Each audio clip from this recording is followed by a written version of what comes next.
Hello friends, आज આપણે બનાવીશું વાલ। એને આપણે એક વાટકી જેવા આપણે પલાળી દીધા છે અને 5 થી 6 કલાક સુધી પલાળવાના હોય છે। પછી આપણે એને બાફવાના હોય છે। હવે આપણે બાફવા મૂકી દઈશું અને 5 થી 6 કલાક પલાળી ગયા છે। આ આપણે 12મું કે લગ્ન પ્રસંગમાં બી બનતા હોય છે, બહુ ટેસ્ટી એવા લાગતા હોય છે।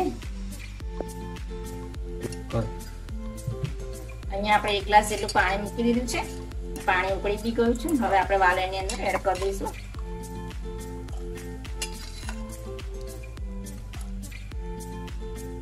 આપણે 1 ટેબલસ્પૂન જેટલું આપણે મીઠું એડ કરી દઈશું, જેથી જલ્દી ફટાફટ ચડી જાય।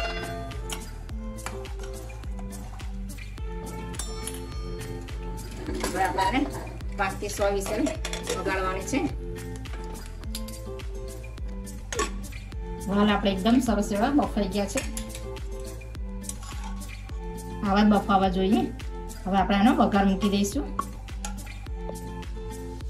હવે આપણે આમાં તેલ મૂકી દીધું છે। હવે આપણે 4 થી 5 ચમચી જેટલું તેલ એડ કરી દઈશું અંદર। આ તેલ આપણું ગરમ થઈ ગયું છે। આમાં રાઈ નથી હોતી, આમાં ફક્ત અજમો હોય છે। આપણે અડધી ચમચી જેટલો આપણે અજમો એડ કરી દીધો છે અંદર। થોડીક આપણે હિંગ એડ કરી દઈશું। અજમો આપણો શેકાઈ ગયો છે। હવે આપણે અંદર 2 થી 3 ચમચી જેટલો આપણે ચણા લોટ શેકી દેવાનો છે। ગેસની ફ્લેમ એકદમ ધીમી જ રાખવાની છે। તમે ડાયરેક્ટ નાખો અને શેકીને લોટ નાખશો તો શેક્યાનો સ્વાદ બહુ સરસ એવો લાગતો હોય છે। હવે આપણે વાલ એડ કરી દઈશું।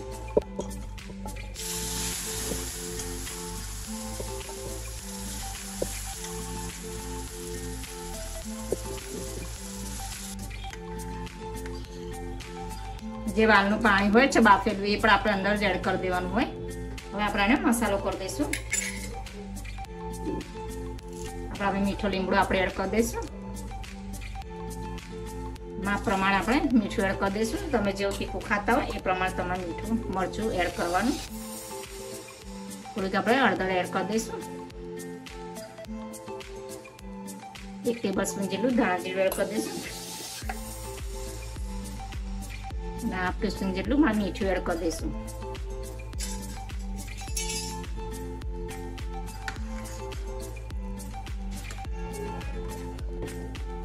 2 થી 3 આપણે નાના કોકમ ઉમેરી દઈશું અંદર। આ ગળપણ અને ખટાશ સરખું હોય તો સરસ લાગતો હોય છે ને। આપણે ગોળો અંદર એડ કરી દઈશું। 4 થી 5 કકડા જેવા એડ કરી દઈશું અંદર।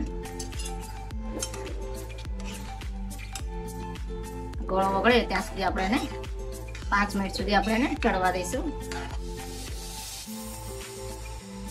આપણે ગેસને ઓફ કરી દીધો છે અને એકદમ સરસ એવા આપણા વાલ બનીને રેડી થઈ ગયા છે। બસ આ રીતે જાડા દાણા થોડા ઘટ હોવા જોઈએ। હવે આપણે આને સર્વ કરી દઈશું।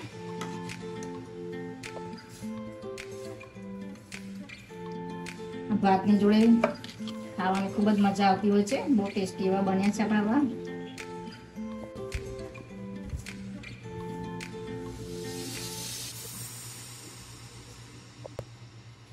આપણા ગુજરાતી વાલ રેડી થઈ ગયા છે। તમને મારી આ રેસીપી પસંદ આવે તો લાઈક કરજો, શેર કરજો અને મારી ચેનલને સબસ્ક્રાઇબ કરજો અને બાજુમાં બેલ આઇકનને ક્લિક કરજો, જેથી મારી નવી રેસીપી મળતી રહે।